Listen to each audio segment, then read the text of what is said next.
Cerita diawali dengan memperlihatkan kelompok remaja yang sedang liburan menuju ke sebuah villa di perbukitan, di mana mereka tak sengaja menabrak seekor kambing yang berdiri di tengah jalan dan... Bukannya mengubur atau setidaknya merasa bersalah telah membunuh seekor binatang, mereka malah asik berfoto selfie dan menganggap jika hal ini adalah momen langka yang layak untuk diabadikan. 우리가 묻어주기라도 해야 되는 거 아니야? 미나야, 다들 피곤한데 그냥 가자. Dan kisah akan berfokus pada dua mas-mas bersaudara yang punya paras tampan dan menarik. Ada Sanggu si gondrong dan Jae kakaknya yang pakai kacamata. Mereka baru saja membeli sebuah villa mewah di tengah hutan dan bermaksud pergi ke sana untuk memeriksanya. 저도 형들이 미남이어서 좋아요.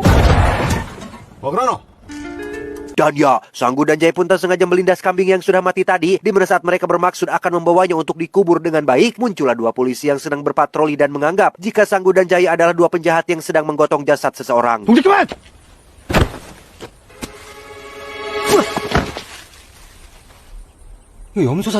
Setelah memeriksa identitas mereka berdua dan memastikan bahwa yang dikarungin itu bukanlah manusia, Pak Polisi pun mempersilahkan Sanggu dan Jae melanjutkan perjalanannya, meski masih punya rasa curiga yang tinggi gara-gara tampang mereka berdua yang sekilas memang mencurigakan.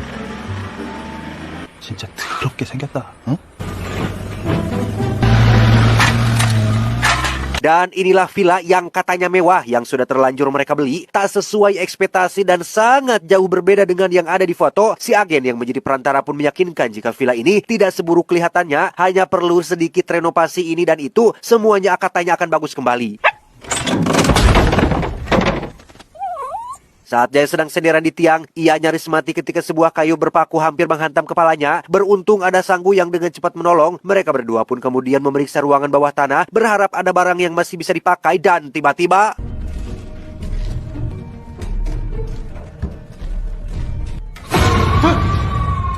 Ya, terdapat sebuah simbol setan alias lambang pentagram terukir di lantai. Entah apa maksudnya dibuatnya itu. Sanggu dan Jae keburu teralihkan perhatiannya oleh seonggok pistol berisi peluru perak yang langsung Jae ambil untuk disimpan sebagai milik pribadi. Setelah itu, mereka pun menguburkan kambing tadi di halaman belakang villa demi menghormati kepergian si kambing yang sebenarnya bukan salah mereka.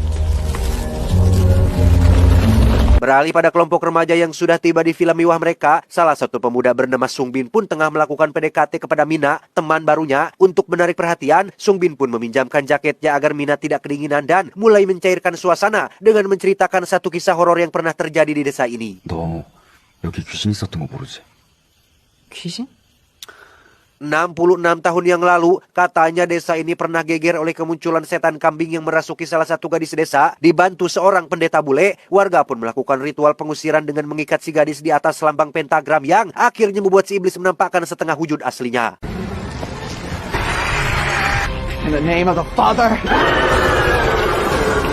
Gara-gara satu orang bodoh yang melintasi lingkaran pelindung, setan kambing itu pun akhirnya kembali lagi dan membuat orang itu mati. Bahkan yang paling parah adalah si setan meledek Bapak Pastur yang membuat beliau menjadi sangat marah.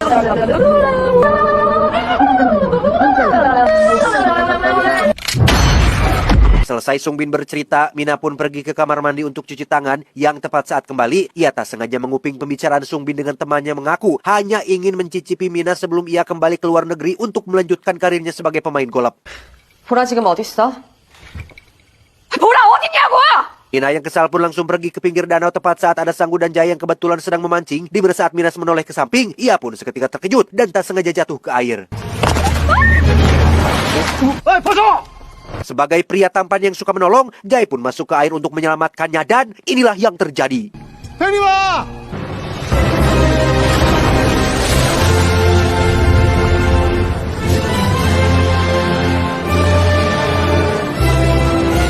Meniru apa yang mereka tonton di YouTube, Jae pun melakukan CPR untuk membuat Mina bernafas, kemudian menyuruh Sanggu untuk memberikan nafas buatannya, tapi tiba-tiba...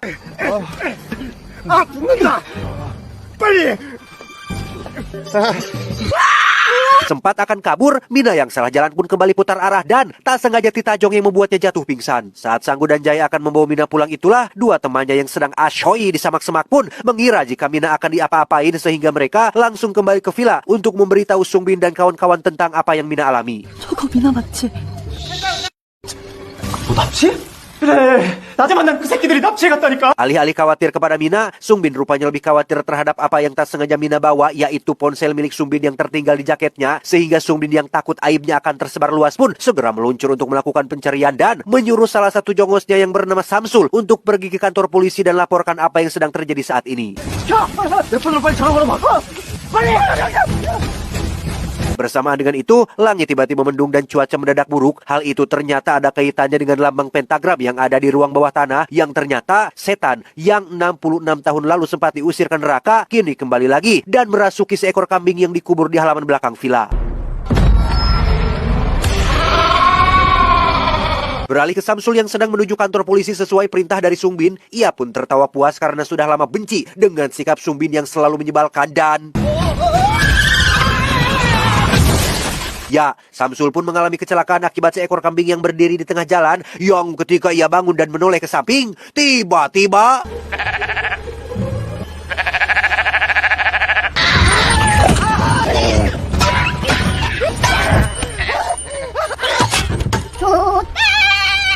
Samsul berhasil selamat dari setan kambing dan langsung kabur ke dalam hutan. Keesokan paginya, Mina terlihat baru bangun di kediaman Sanggu dan Jae. Ia mencoba kabur secara diam-diam, tapi Sanggu dan Jae keburu memergokinya hingga terjadi momen seperti ini. 일어나셨어요?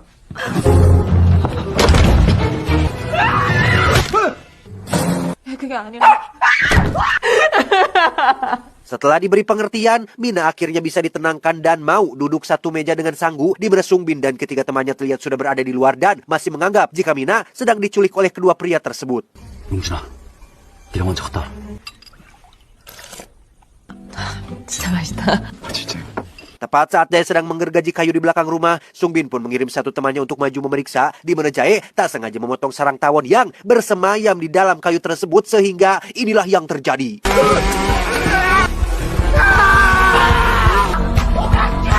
Ya, mereka semua pun lari berhamburan setelah mengira Jae sedang mengejar, padahal ia sedang panik diserbu oleh puluhan tawon, di mana salah satu gadis yang bernama kita panggil saja Yuli pun ditinggal begitu saja, sehingga Yuli yang kesal pun menendang satu pohon tanpa sadar jika di atasnya ada sebuah ranting tajam yang langsung menghujam jantungnya. Beralih ke Samsul yang berhasil bertemu dengan dua polisi waktu itu, dengan gerak-gerik yang aneh akibat ketakutan, Samsul pun mencoba meminta pertolongan sekaligus melaporkan tentang apa yang terjadi kepada teman-temannya. Kembali ke villa, Jae pun muncul dengan wajah bengkak sehabis digigit belasan kook alias tawon, yang karena pekerjaan belum selesai, Mina pun mengajukan dirinya untuk membantu merenovasi tempat ini, di mana Jae cukup dibuat kesal melihat adiknya justru lebih sibuk bersama dengan Mina ketimbang menikmati momen-momen kebersamaan mereka sebagai bersaudara. 하나, 둘,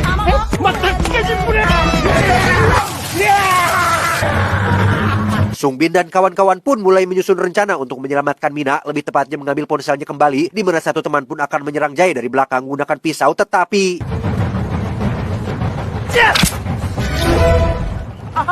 Gagal dengan pisau, si teman pun akan menyerangnya secara langsung, namun karena Jae menunduk, si teman pun malah masuk ke dalam mesin penghancur kayu.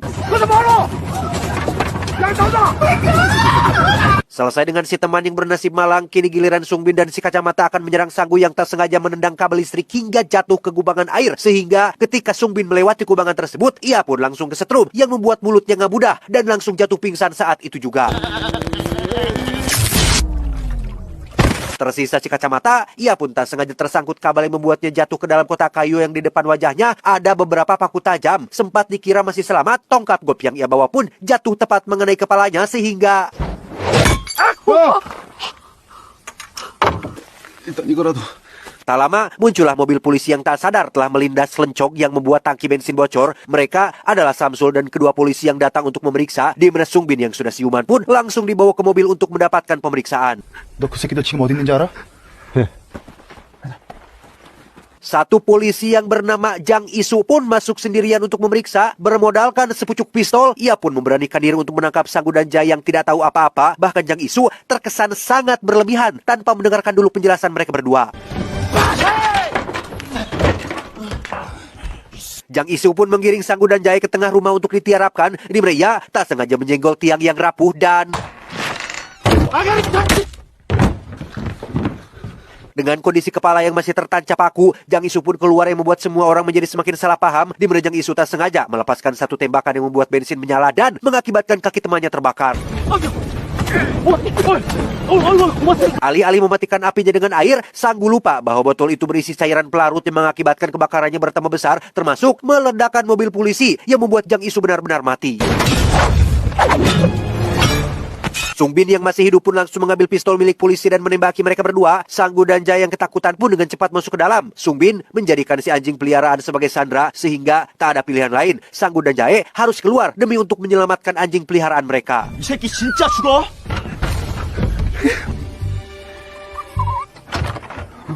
Menggunakan mesin penembak paku, Sanggu berhasil membuat pengalihan agar Jaya bisa maju ke depan. Yang tepat saat Sanggu kehabisan paku, Sungbin pun akhirnya sadar dan langsung menangkap Jaya untuk disandera di dalam hutan.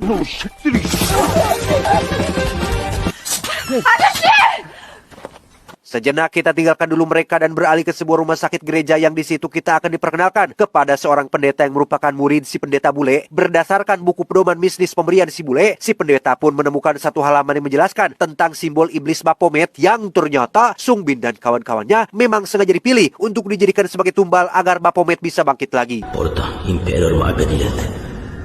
Kembali ke Jaya yang sedang disiksa oleh Sungbin agar mau buka mulut tentang di mana ponselnya berada. Yang tak berapa lama muncullah Sanggu dan Mina bermaksud menjelaskan tentang kronologi yang sebenarnya terjadi. Namun karena Sungbin terlanjur sudah salah paham, ia pun menolak untuk percaya karena pada dasarnya yang ia pedulikan hanyalah ponsel miliknya kembali. 이거 찾으러 온 거야. 이게 더 중요하거든? 이 병신 새끼들아! Dan ya, Samsul pun memukul Sungbin hingga tersungkur karena sudah sangat jengkel dengan kelakuannya. Di mana Samsul mengambil ponsel berisi aib si Sungbin untuk ia bawa pergi dan dijual kepada media. Tetapi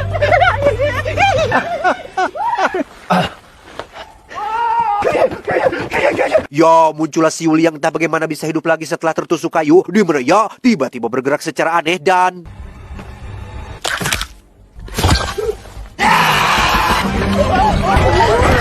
Samsul kembali harus menjadi orang paling apa saat Yuli mengejarnya ke dalam hutan, sedangkan Sungbin yang ketakutan memilih pergi ke villa untuk mengambil kunci mobil milik Sanggu dan Jaye. Sungbin malah tak sengaja menemukan pistol berisi peluru perak tepat saat muncul suara teriakan Samsul yang berasal dari dalam hutan. Tak lama muncullah Sanggu, Jaya dan Mina dengan Sungbin yang langsung menodongkan mereka semua untuk meminta kunci mobilnya. Yang setelah mendapatkan apa yang ia inginkan, Sungbin pun langsung keluar rumah untuk pergi dari tempat ini. Tetapi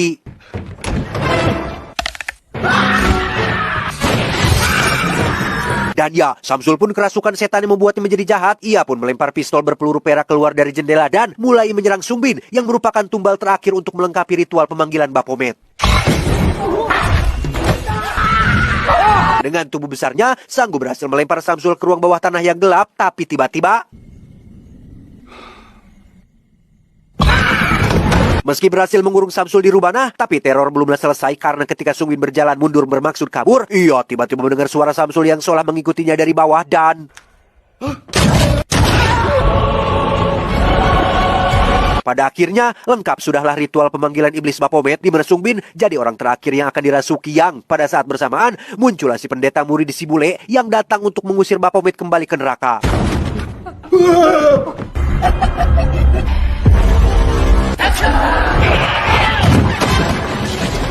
Bermodalkan salib dan doa, Pak Pendeta pun mengusir Baphomet dari dalam tubuh Sungbin. Sempat dikira sudah berhasil dan sukses melakukannya, Baphomet ternyata hanya ngeprank saja karena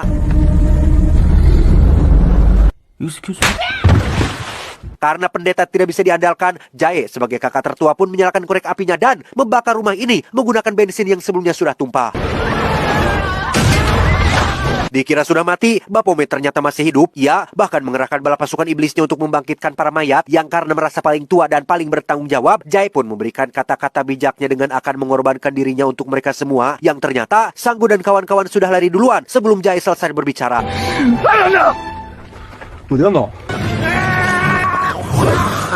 Tak tega melihat saudaranya bertarung sendirian, Sanggu pun memutuskan untuk membantu dengan cara menggunakan gergaji mesin sebagai senjata dan mereka berdua pun mulai beraksi dan melakukan serangan kombinasi.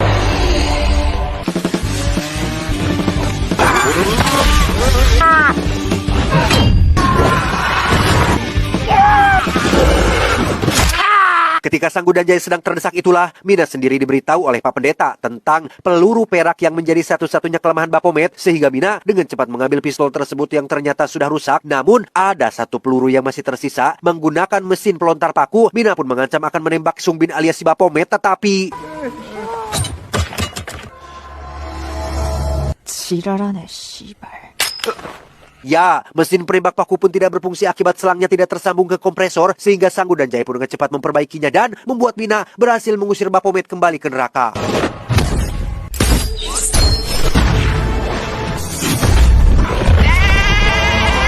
Dan ya, ada tangan raksasa yang membawa Baphomet kembali ke habitatnya. Entah tangan siapa itu, yang pasti semuanya sudah berakhir. Hari itu pun tiba-tiba menjadi cerah kembali dan gerbang antar dimensi akhirnya tertutup lagi.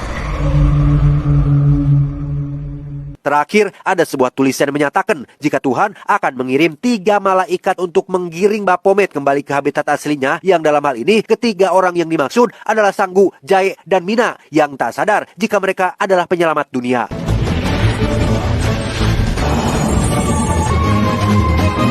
Tamat ending yang cukup membagongkan.